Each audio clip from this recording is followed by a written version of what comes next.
Bismillahirrahmanirrahim. Assalamualaikum warahmatullahi wabarakatuh. Waalaikumsalam warahmatullahi wabarakatuh. Allahumma salli wa sallim wa rahmah wa barik ala sayyidina wa maulana Muhammad wa ala alihi wa sahbihi wa dzurriyyatihi wa man tabi'ahu wa ummatihi ajmain. Rabbi zidni ilma warzuqni fahma, rabbi shrah li sadri wa yassir li amri wa ahlul 'uqdatam min lisani yafqahu qawli. Amin ya rabbal alamin. Ya Allah ya rabbal alamin. Hasbi Allah wallahu akbar. Iyyaka na'budu wa iyyaka nasta'in. Ihdinas siratal mustaqim. Kepada hadirin jamaah Masjid Agung Linta Asta, khususnya semua anggota Linta Asta, alhamdulillah pada hari ini kelihatannya hadir semuanya. Semoga Allah SWT memberikan kesehatan, rahmat, keberkahan rezeki yang halal barokah untuk beribadah kepada Allah SWT. Pada kesempatan hari ini, hari Senin tanggal 19 Mei tahun 2025, di hari Senin itu hari lahirnya Kanjeng Nabi Muhammad SAW. Ini saya kebetulan akan menyampaikan tentang kitab Maulid Al-Barjanji. Jadi pas kebetulan Pak Hasan membacakan sholawat sifat Rasulullah. Jadi ini sinkron, jadi saya juga tidak janjian, tapi ini pas. Jadi biar apa yang kita amalkan itu kita tahu dasar ilmu pengetahuannya. Jadi ketika kita punya dasar ilmunya, kita akhirnya menjadi yakin untuk melaksanakannya dan insya Allah menjadi amal ibadah kita. Jadi kalau orang itu kan ada yang taklid pokoknya mengikuti, tidak salah selama kebaikan. Tapi ada yang harus tahu dasar untuk melakukannya, sehingga dia baru melakukannya, itu juga baik. Nah, minimal katakanlah kalau kita orang bodoh mau belajar, kalau kita katakanlah belum tahu, jangan menyalahkan dulu. Jadi ya sudah saja. Jadi kitab Al-Barjanji itu dikarang oleh Sayyid Ja'far Al-Barjanji. Jadi Sayyid Ja'far itu adalah keturunannya Kanjeng Nabi, makanya Sayyid. Jadi beliau lahir di Madinah. Jadi secara sejarah luar biasa. Dia seorang hakim agung zaman Khalifah Salahuddin Al-Ayyubi. Jadi Salahuddin Al-Ayyubi itu yang menaklukkan sekarang itu Palestina itu Yerusalem. Nah, kemudian Salahuddin Al-Ayyubi ini termasuk di masanya era tahun 1700 itu kejayaan Islam Turki Utsmani itu jaya. Jadi beliau itu ya pertama kali namanya istilah muludan itu pertama kali yang mengadakan sebelumnya, yaitu Sultan zaman sebelum itu. Tapi yang paling besar itu zaman Sultan Salahuddin Al-Ayyubi. Nah, itu pada saat itu muludan gitu ya. Muludan itu saya menghormati lahirnya Kanjeng Nabi. Salah ya nggak salah, lahirnya anak kita dihormati, lahirnya orang yang kita cintai dihormati. Ini apa? Lahirnya Kanjeng Nabi. Memang Kanjeng Nabi tidak menyuruh, tapi Allah menyuruh untuk menghormati Kanjeng Nabi. Itu bentuk diantaranya kecintaan kepada Kanjeng Nabi. Jadi apapun bentuk kecintaan atau mahabbah kepada Kanjeng Nabi itu akhirnya menjadi suatu ibadah. Nah, tapi menjadi salah, mohon maaf ketika seperti ini. Contoh muludan, enggak sholawatan yang paling mahal 125 juta, hanya minta-minta ke umat-umat. Nah ini yang jadi salah. Kenapa? Memberatkan umat.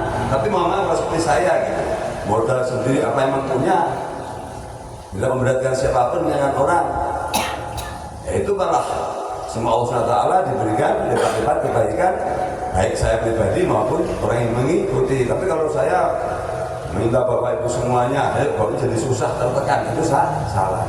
Tapi kalau saya merasa mampu, kemudian saya pengen mulutan besar-besaran dengan niatan menghormati Kanjeng Nabi, itu ya luar biasa. Makanya saya menyampaikan, insya Allah di Lintang Asta ini terus akan dilaksanakan muludan, rojaban untuk menghormati Kanjeng Nabi sampai kapanpun.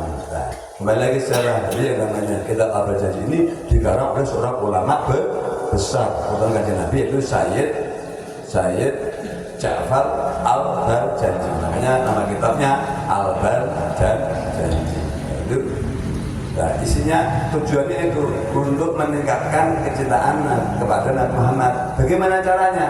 Karena isinya adalah sejarah tentang lahirnya kanjeng Nabi Muhammad, akhlaknya sampai katakanlah wafatnya kanjeng Nabi Muhammad Sallallahu Alaihi Wasallam. Jadi Al-Barjanji adalah isinya sejarah lahirnya, hidupnya, perjuangannya sampai wafatnya kanjeng Nabi Muhammad Sallallahu Alaihi Wasallam. Jadi makanya di kita setiap malam Jumat 1 bulan sekali, dia pun 10 bulan sekali harus diistiqomahkan. Kenapa?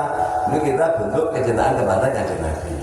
Nah, tapi alangkah baiknya, makanya mulai sekarang insya Allah seminggu sekali saya bacakan artinya kitab Al-Barjanji. Jadi biar kita hanya membaca terus tapi tidak paham artinya ya juga kurang afdol. Jadi kita biar tahu. Jadi nah, kurang lebih isinya datanya sifat Rasulullah seperti yang saya bikin susun selawatan itu. Nah, ini sifat kanjeng Nabi Muhammad SAW itu diantaranya ar-rajulul haqiqi. Kanjeng Nabi itu seorang lelaki yang sejati, bukan mohon maaf. Kalau kata Allah seorang ahli agama itu cuma sarungan, jalannya lemes-lemes, tidak. Kanjeng Nabi itu jalan cepat, tegap, dada bidang. Kalau perang tidak pernah di belakang. Kalau perang kanjeng Nabi itu di depan. Sampai pernah kepanah giginya dan sebagainya. Jadi kanjeng Nabi itu gambarannya bukan seperti mohon maaf seorang ahli agama yang dia lemes-lemes kerjanya cuma bukan enggak. Kanjeng Nabi itu bayangkan kanjeng Nabi itu kan dakwah di Madinah hanya 13 tahun. Madinah itu namanya Yasrib dulu. Yasrib itu belum beradab. Dari kota yang tidak berkembang, tidak dikenal. Kalau Makkah dikenal, dan dulu sebelumnya Madinah Yasrib tidak terkenal. Kanjeng Nabi ketika hijrah ke sana karena orang Yasrib itu baik disambut, kanjeng Nabi membangun peradaban, bangun pasar, bangun pertama kali memang masjid, masih Kuba namanya, masih ada kalau naik haji, masih Kuba. Satu masjid Nabawi.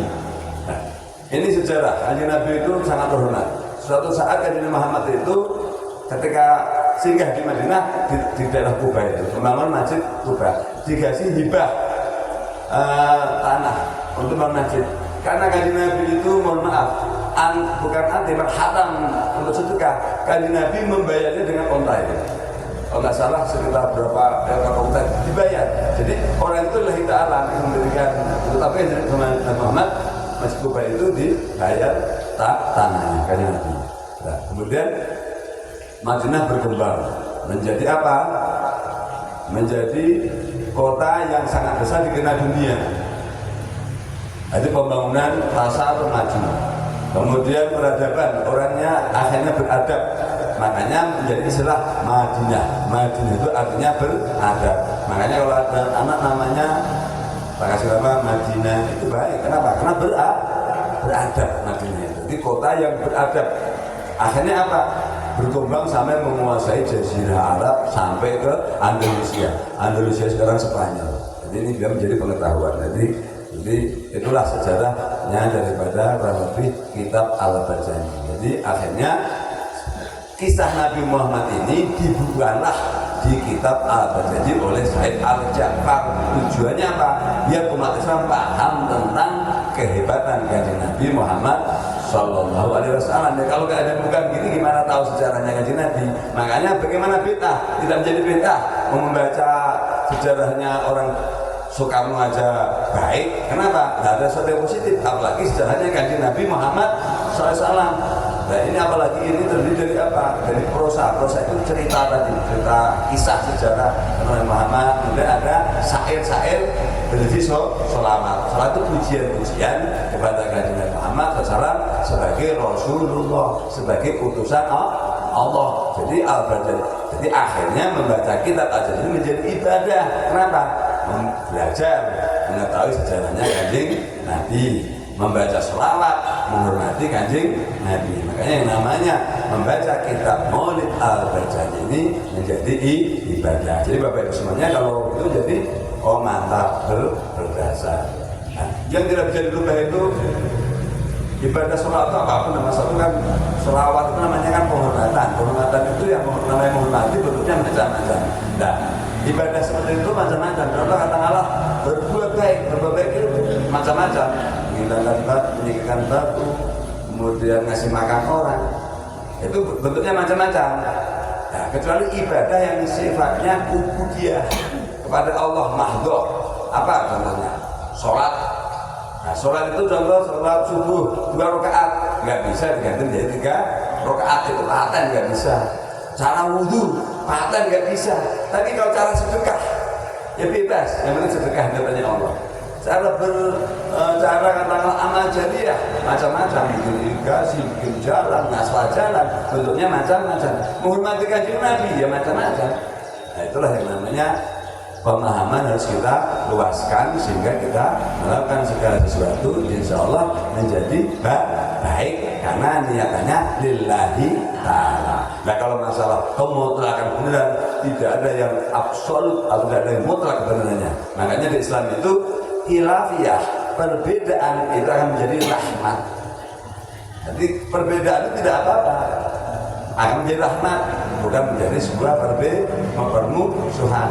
Kenapa? Karena pemikiran beda yang penting istilahnya perbedaan itu yang berdasarkan kebenaran. Kalau agama berarti berdasarkan Quran dan Sunnah kanjeng Nabi Muhammad SAW. Jadi lebih demikian.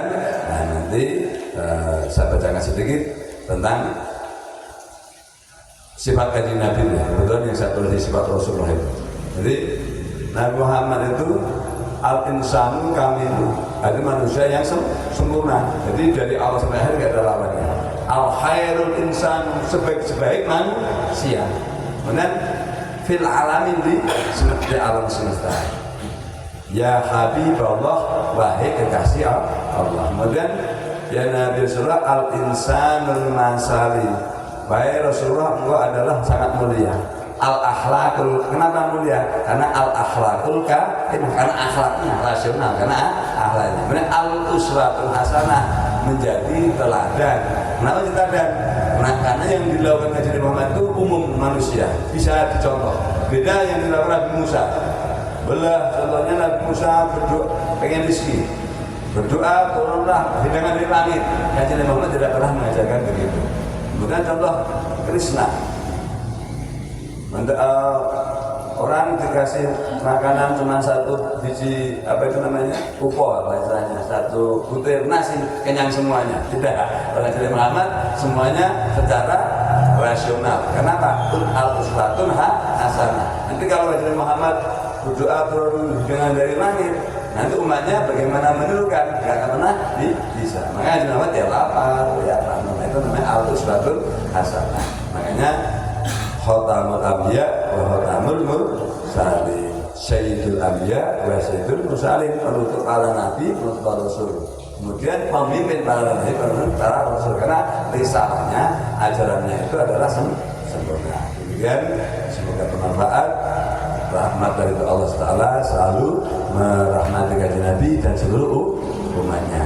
Billahi taufiq. Wassalamualaikum warahmatullahi wabarakatuh.